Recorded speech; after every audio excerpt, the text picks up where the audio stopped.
Welcome to the November 2025 edition of Hunt Camp Mail. I hope everyone is enjoying their Thanksgiving and enjoying the company of their loved ones. Enjoy your time with everyone right now because, it doesn't matter if you're arguing about politics around the dining room table or you're arguing about how much the Cowboys suck while you're sitting on the couch with your family. Your time on this earth with those people around you is very limited, and there'll come a day when you're really going to treasure these moments. I had planned to go to Christmas Island to do some fly fishing this month, but for several reasons, it just didn't happen. Maybe later on this year. At least quail hunting is kind of keeping me occupied right now. I received some really great letters from my viewers this month, and I'll attempt to give some of my newer viewers some airtime in this episode. I did increase my viewership by over 25% in the last 3 months. So let's get to our mail and some letters from some new viewers. And our first letter for November is from Harry in Boise, Idaho. Harry wrote, "I'm new to hunting at the age of 32, and I bought my first rifle scope last week. I bought a Burris 3x9x40 scope, and I'm having problems with it. When I go to the range and look at my target paper at 100 yards, things look blurry, and the rifle doesn't seem to shoot very well because of the blurry crosshair. Should I buy another scope with the focus knob on the side?" Well, Harry, the very first thing you adjust on a new scope, or any scope for that matter that you haven't used before, is the diopter. The diopter is that ring on the eyepiece that usually has kind of a plus or a minus symbol on it, or maybe just a couple of dots. And this sets up your scope to your individual eye prescription. When you view an object through your scope, the reticle and the target in the distance need to be in focus simultaneously. And that diopter on your eyepiece brings the reticle into perfect focus for you, which is going to be necessary for precise shooting. First of all, you need to find a bright uniform background, like a white wall or a blue sky on a really clear day. Then you turn the magnification ring on your scope all the way up to maximum power.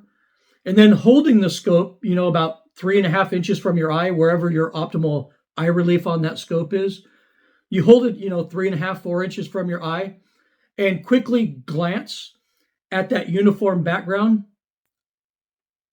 and do that a few times. Don't stare at that reticle too long while you're doing this, because your eyes will actually adjust to an out of focus reticle, and you don't want that. And then, at that point, when you realize that that reticle is out of focus, you'll begin turning the diopter a little at a time, little adjustments at a time, and look through it again until the reticle is in perfect focus for you. And that's probably going to fix that issue with that scope. And our next letter is from Michael in Maryland. Michael wrote, "Desert Dog, I'm a new subscriber to your channel. I think you have hands down some of the best content on YouTube." Well, thank you for the compliment. "I'm new to the bolt gun, long distance, and hunting rifle world. I've spent the past few weeks researching rifles, optics, suppressors, and gear. Your great video on the best $1,000 hunting scope is about a year old. Do you have any updates? I'm thinking about a SIG Cross in 300 PRC or perhaps a 7 PRC. I haven't finalized my decision though. I live in Maryland, and even finding a range over 200 yards is very difficult. Nevertheless, I want a rifle that I can take out west someday and stretch it out at longer distances." Well, Michael, I did a couple of others to answer your first question. I did a couple of scope-related videos in the last 2 months, and I highly recommend that you subscribe to my channel and check those out. You should really give Trijicon scopes some serious consideration here if you're on a budget. You also touched on, you basically kind of touched a nerve with your long-range hunting fascination I kind of got that vibe from your letter. My advice to you is to forget about all of that nonsense. You guys back east watch too much damn TV and spend too much time on internet forums. Trust me on this. You don't need to make long range shots out west. That's where I hunt, all the western states. People do it because they're poor hunters. Yes, you can often spot game animals at really long distances here out west, but rather than plant a stalk on that game animal that you spot through your spotting scope or binoculars, lazy hunters out west will just set up their gear on a tripod and take an 800-yard shot from where they glassed the animal from. You know, the worst is this new generation of kind of millennial hunting guides that let their clients take these really long shots because they want to claim it as a shot opportunity. You know, they want to say, you know, the guy misses his elk at 700 yards and the guide will say, well, I got you a good shot opportunity at a trophy bull, you know, rather than, hey, I spotted this. This is the plan to stock up within a couple hundred yards of that elk. You know, they just don't do it anymore because it's lazy hunting. But I mean, if you want to, they're very commercialized shows, but take a look at, you know, some of Randy Newberg or Steve Ranella's content. You know, they spot animals from 1,000 yards away, but they put a good stock on them. They enjoy hunting and they're ethical hunters, you know, like their shows or not, like the commercialism of their product or not. They are good hunters. And, you know, look at Randy Newberg. He hunts everywhere out west and shoots everything. And what does he use? A 7mm 08 and a 308. So, you know, any 308, 7mm 08, and 30-06 is perfectly fine for hunting anywhere in the United States, even out west. The bottom line is that you live in Maryland and you don't have a range over 200 or 300 yards. So why bother spending all that money on long range crap? And our next letter is from Ross in Michigan. Ross wrote, because of you and the way you explain reloading, I've made some changes and as a result, reaped the benefits. Your load development videos just clicked with me. Also, it helps that I love spreadsheets and graphs. Once you see a window of accuracy, you now select a load or loads and then shoot groups based on length. I shot starting at it barely fits in the mag and work my way down from there. You can really see the groups open, close, and open again like an hourglass. Lastly, thank you for continuing to sell people on using extruded powders. While I have had some success with ball powders, using extruded powders that have a good reputation has really improved the accuracy and consistency of my loads. Thank you again and keep up the great work. Well, thank you very much for the letter, Ross. I appreciate it. You know, and I can't tell you how statistically significant load development really is. I don't think anybody can at this point. But if you haven't done it yet, watch my video titled, Is Load Development Real? And it'll make you question many of the things that we do. But I can tell you this, powder charges do make a difference in load development. You know, maybe it's due to velocity or vibrations, or maybe it's just load density in that case. You know, I have noticed that a full case of powder is a lot more consistent. You know, we used to think we had this whole reloading thing figured out, but it's clear now that we obviously don't, not even the experts. Bullet jump or cartridge overall length can indeed make verifiable differences in your group size. And I think just about everybody, except for Hornady, has seen that. But, you know, if you know where a particular bullet likes to be jumped in a particular rifle, you know, you can basically skip that step for the most part. You know, I'm also glad that you took my advice and you're using temperature stable extruded powders. Honestly, no F-class shooter that's good at it would ever touch a ball powder. I mean, that should tell you something right there. And after 30 years of testing, I quit using ball powders in all of my rifles. And our next letter is from Mikko in Finland.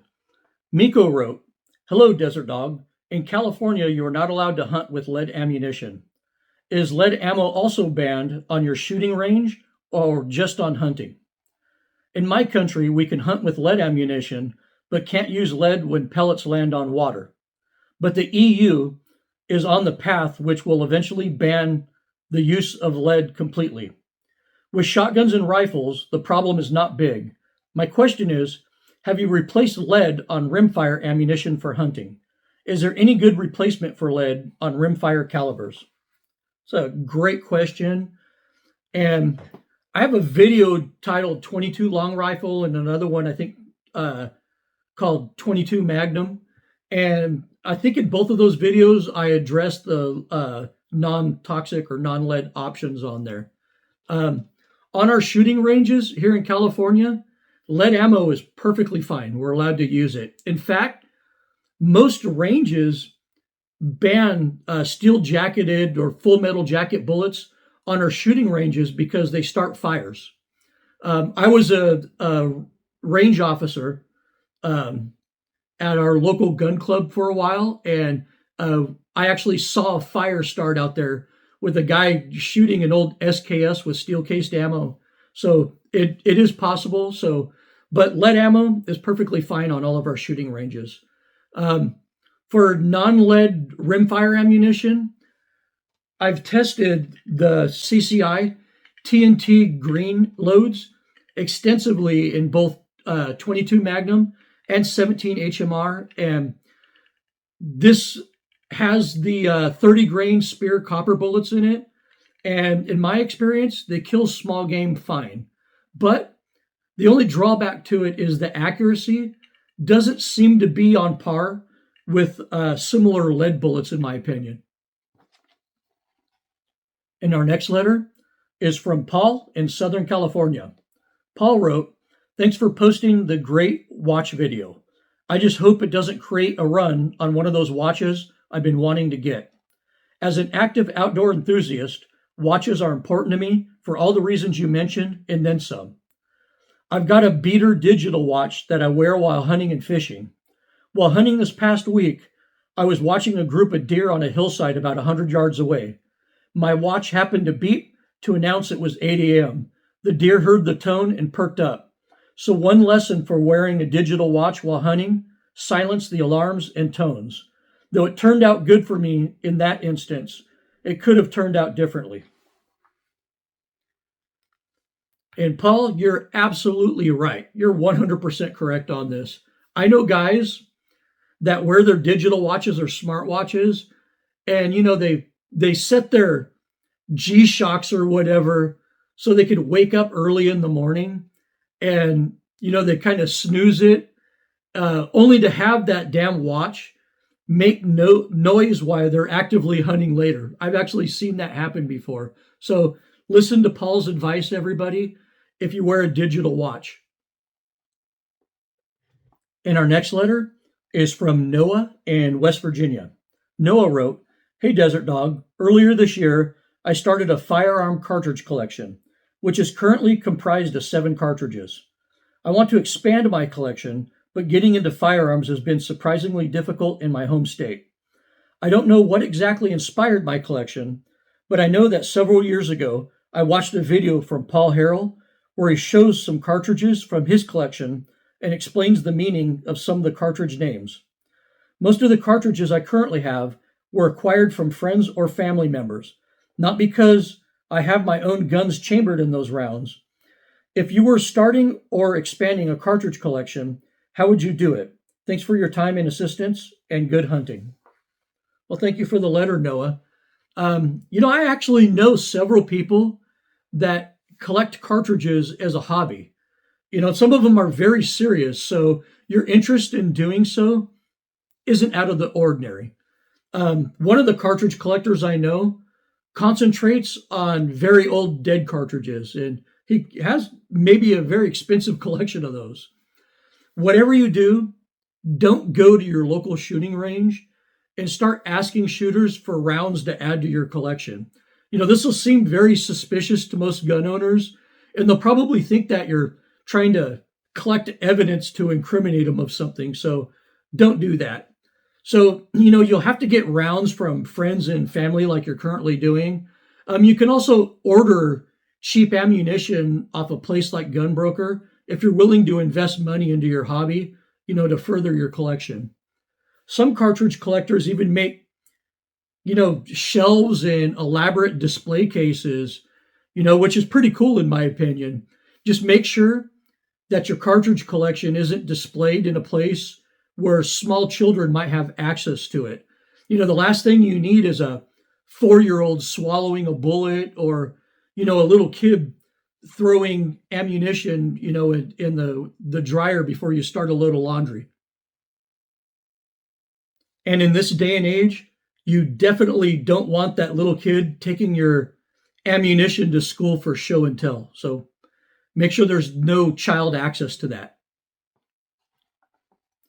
And our next letter is from Barry in Colorado Springs. Barry wrote, "Hello, Desert Dog. I'm writing you for the first time, and I've been watching your videos for over a year now. I don't have a specific question, but I do have a critique of your channel, if you don't mind. Most YouTube and hunting gun influencers are lazy these days. They do boring podcasts where everyone gets sidetracked and little valuable information is spoken. I hate watching these stupid podcast format videos. Thank you for continuing to make real videos that are packed with direct information, well organized, and well researched. You are becoming a rare breed on YouTube these days." Well, thank you for the very nice letter and the compliments, Barry. I'm always open to critiques on my channel. I've had some good critiques and some really scathing ones over the years. And I am a very organized person with no tolerance for poor effort. And I hope my videos reflect those traits in me. And you're correct, Barry. YouTube, the content creators on YouTube have become very lazy these days. 40% of the current content on YouTube consists of kind of unwatchable podcast format stuff. 40% is horrible AI slop. 15% is just paid advertising disguised as real review videos. And about 5% of YouTube is actually good, honest content. The AI slop in particular is becoming intolerable on YouTube.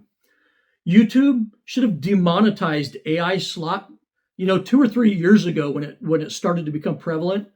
But, YouTube is kind of encouraging it and setting up their future business model around this AI slop. They're already prioritizing shorts, which creators don't really make money off of at all. So, I wouldn't be surprised if YouTube didn't start making or manufacturing their own AI slop videos, to flood the platform with them, to just cut the creator like me completely out of the picture, so they don't have to pay us. And I honestly think we're kind of seeing the beginning of the end for YouTube. And our next letter is from Shane from Australia. Shane wrote, "Hi, Desert Dog. I live in Australia, Northern Territory. I purchased a brand new Winchester Model 70 375 H&H Safari. When I got home, which is 300 kilometers from Darwin, I noticed the magazine follower was jamming.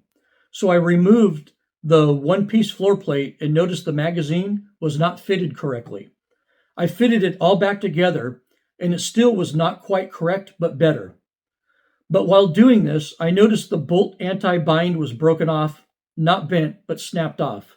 I was shocked, as I had not dropped or hardly worked the bolt. I have a 1995 Winchester Model 70, which I never worried about breaking the anti-bind. Most of my older bolt actions, including a pre-64, you could be very rough with, and it never had an issue. I was thinking if you have heard of anti-binds breaking off. The steel looks brittle. Anyway, Winchester, Australia has the gun now for about 4 weeks, so I'm getting frustrated." Well, Shane, I did a video earlier this year, about how the quality at the Portugal plant has gotten really bad in the last few years. It's sad, because I love the Model 70 and I think it's the best package made today for a hunting rifle. Something you might also consider here, I'm not making excuses, but Australia is a very firearm restrictive country. Trust me, I've tried to ship stuff into Australia and I tried to take a gun to Australia before. So I know what you have to get through to do anything firearm or firearm accessory related there. So, perhaps one of your anti-gun inspectors for your customs department in Australia, perhaps they went through the gun and didn't reassemble it properly, or maybe they didn't reassemble it properly. That follower was jammed up in there and they were just forcing the bolt and they broke the anti-bind. I don't know, but just consider that as maybe a possibility and an unfortunate reality of living in the country that you live in. But I've personally, myself, I've never seen an anti-bind snap off a Model 70. So, that one's kind of new to me. But people constantly send me letters about poor quality with their new Portugal-made rifles. And, I've also seen it with my own eyes.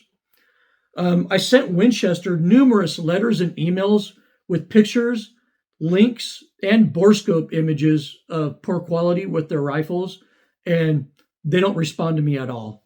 The Winchester branch of FN Herstal is in dire need of new management. I mean, they need new management bad, because whoever is running it right now is just absolutely tanking the Winchester brand. This is a picture right here with a horrible plug repair in the stock. The fact that this gun left the Portugal factory is a testament to how bad things are at Winchester right now. I would never, ever buy a brand new Winchester right now without fully inspecting the rifle first. And our next letter is from Stephen in Minnesota.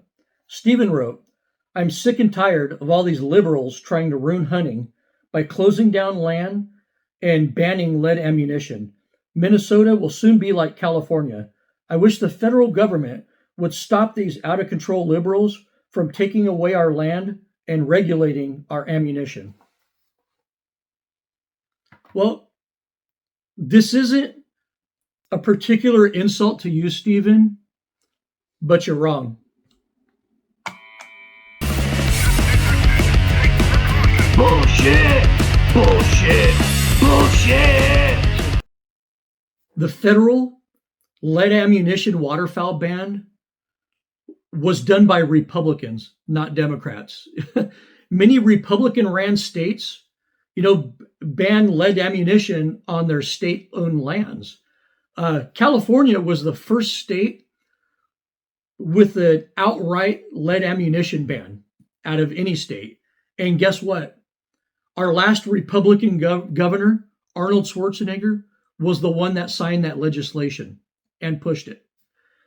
This year, every hunter and angler in this country had to fight Republicans in Congress to stop a huge transfer of public land to private companies.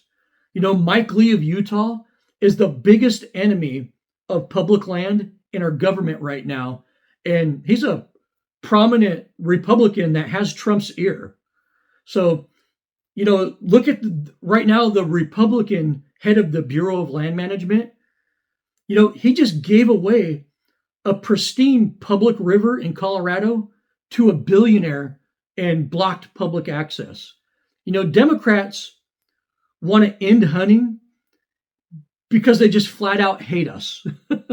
But Republicans want to take our public land away and give it to their political donors. So they're just two slices of bread on the same shit sandwich. So don't be politically blind to this. And our next letter is from Timothy in Fort Worth, Texas.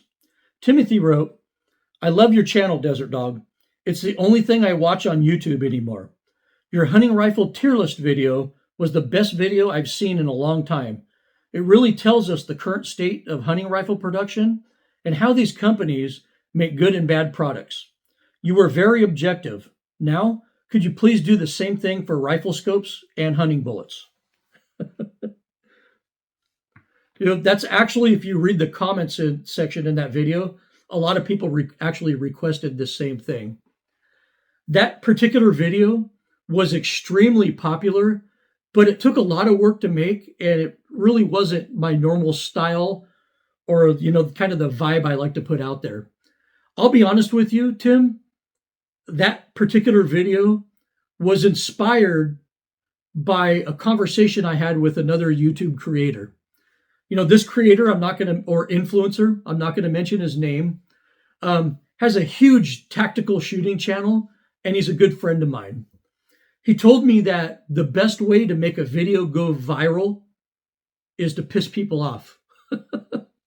He told me to make a thumbnail once in a while that has misleading information on it, because people will watch it and comment on it just to disagree with you. And that'll favor that video in the algorithm. He told me that most people are hungry for something to be angry about. People don't want to watch positive things and feel good. They want negativity in their lives. And if you want to survive on YouTube, you have to piss people off.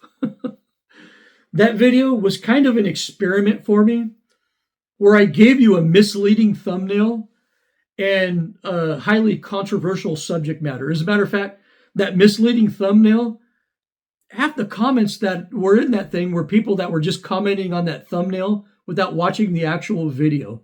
It's how kind of lazy people are these days, I guess. But to my surprise, my friend's suggestion actually worked. That video got the most downvotes of any video I've ever done in my YouTube career. But it got 140,000 views in less than a week. So he was correct. And our next letter is from Grant from the Great White North of Canada. Grant wrote, "Hey there, Desert Dog. Huge fan of your channel and content. My question for you is, why the interest in African hunting trips? What draws you to that over Alaska moose hunts, Balkan mountain hunts, or Canadian caribou?"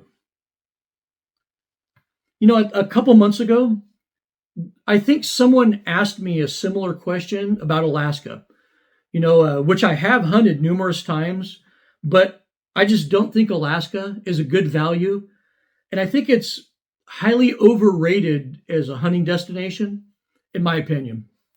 One year I blew enough money to buy a brand new Jeep on a moose hunt in Alaska, and I didn't even see a legal moose. Balkan and Canadian hunts also don't really interest me, because I can do better here in the lower 48 states for a fraction of the cost. But I wouldn't mind fishing in Canada, especially, one of my bucket list fish is an Atlantic salmon in a river on the fly, so Canada's a good place for that. And, I don't even like all Africa hunting. So don't even say, hey, all you're interested in is Africa hunting. I don't even like all Africa hunting. I'll never pay to hunt on a high fence property ever again. I've done it numerous times. There's a lot of pros to it. There's upsides to doing that, but it's just not my thing. But a free range, dangerous game hunt in thick jess in a really remote area is just something that's addicting to me. Everyone has their personal preferences for hunting. I love remote Africa camps, hunting free range, dangerous game, but that's not even my favorite type of hunt. My favorite type of hunting is hunting quail and chukar here locally, running up and down my foothills and mountains. And our next letter is from Zach in Arizona. Zach wrote, "Thank you for all the great content. I'm sharing a pic of my two boys with the COUES deer shot in Arizona's muzzleloader season. The boys stalked to 55 yards, and my 11-year-old made a perfect offhand shot with his traditional Hawken-style muzzleloader. His 13-year-old brother graciously let him have the shot. He stalked bucks at 130 and 150 yards this season that he could have easily shot with the modern rifle, but to his credit, he has limited himself to 100 yards and under with his traditional rifle, shooting black powder and patched balls. Best wishes and good hunting. Well, what a great picture and a fantastic experience for you to have with your boys. I'm jealous. And I think you're a model father, and I hope your boys pass on what you taught them to their children. We need more of this in the world right now. And our next letter is from John in Australia, another Aussie. John wrote, "Hi, Desert Dog. I'm going on my first African safari next year. Most of the flight routes out of Perth require a layover in Johannesburg, and I have read that baggage theft can be an issue at the airport there. I have read that wrapping luggage can deter thieves, but I also worry that this could lead to a thief to believe that there may be valuable contents inside. I won't be putting anything valuable in checked baggage, but I would still like to minimize the chances of my luggage being stolen. What are your experiences with baggage theft, if any, and what advice would you give?" That's a great letter, John. And honestly, Joburg is probably the worst airport for theft in the entire world. Statistics might not indicate this because, most theft isn't even reported in South Africa. Kind of like, crime statistics in large leftist cities are largely underreported. But much of the luggage theft in Joburg is actually from airport employees, or they're part of a theft ring. So I actually do recommend having your luggage shrink wrapped for flights there, to keep the employees out. In my experience, they generally avoid the wrapped up luggage. It's not worth the hassle. They actually have stretch wrap machines in the Joburg airport for you so you can wrap them up again before you leave. And our next letter is from Mr. Sadiq from Ontario, Canada. Mr. Sadiq wrote, "I am writing to share with you that, as you mentioned in your hunting rifle tier list video, the Ruger American Gen 2 rifles are having extractor issues. Since I won the rifle in a raffle draw, I decided to give this gun the benefit of the doubt. This year, during deer rifle season, I shot a doe with the gun. 5 seconds later, a 12-pointer giant buck, the biggest I've ever seen, came out in front of me at about 20 yards, but the piece of shit rifle's bolt locked up and wouldn't open. I was wrestling with the rifle for 2 minutes, and despite all that noise, the buck just stood there. I removed the magazine and pulled the bolt with all my might, and it finally worked. As soon as I chambered another round, the buck took off. I should have listened to you, Desert Dog, and gotten rid of that rifle immediately. Also, I'm planning to get a Browning XBOLT 2. Since you mentioned the newer XBOLT 2 models use a Seiko-style extractor, is it better to get the original XBOLT, which uses an M16-style extractor? And is the additional bolt guidance worth the upgrade from the XBOLT 1 to the XBOLT 2? Don't say I didn't warn you guys that, that Ruger American is an absolute piece of shit. There's no other way to put it. And it's the most purchased and returned gun at my local Sportsman's Warehouse, if that means anything to you. People bought it because it was cheap and it said Ruger on it, and they returned it because it was a piece of crap. On your XBOLT question, I've never had an issue with the original XBOLT, so I can't say that the XBOLT 2 is any better or not. People tell me the bolt runs a little bit smoother, or maybe it feeds a little bit smoother, but I thought the XBOLT 1 fed pretty smooth. But that extractor on the XBOLT 2, you're right, Mr. Sadiq, it is a slight downgrade over the original XBOLT. It's not a huge issue, though, because a Sacco-style extractor is a pretty good design. And so far, I've heard zero complaints about the XBOLT 2. And our last letter is from Julio in Temecula, California. Julio wrote, "Hello, Desert Dog. You have the best YouTube videos I have ever seen. This is my first year getting a hunting license, and I've been borrowing a shotgun for quail hunting in the desert. I'm about to buy my own shotgun for hunting, and will get a nice traditional over and under. Some have ejectors and some don't. What do you prefer? Well, Julio, this is a great question, and this is probably the first time anybody has ever asked this in the history of Hunt Camp Mail. So congratulations on an original question. I used to always want ejectors on my double-barreled shotguns, always. But I have to tell you the truth, I don't prefer them anymore. I do my best not to litter while I hunt, meaning that I collect every fired shell, or I attempt to collect every fired shell and pack it out with me. And when you have ejectors, it makes that a lot harder to do. And not having ejectors makes it easier to do. Because it just sucks. You're in the middle of the action, you take 2 shots at a flushing covey, and then you're digging around in sagebrush, or briar, trying to find your empties. It just kind of sucks. Yeah, you could do little tricks and catch it and put your hand over it and do this and that, but it's not worth it. When I shoot birds, I like to keep my eye on exactly where they went down. And I just like breaking over the action, pulling out the empties, putting them in my pouch, putting 2 more in, shutting it without even looking down at the gun. So in this day and age, I don't prefer ejectors anymore. And luckily, a gun without ejectors is going to be cheaper and actually more reliable because it has less moving parts. Well, that's it for this month's episode of Hunt Camp Mail. Here's some memes for November.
I hope all of my American viewers are enjoying their turkey dinner and spending time with your families.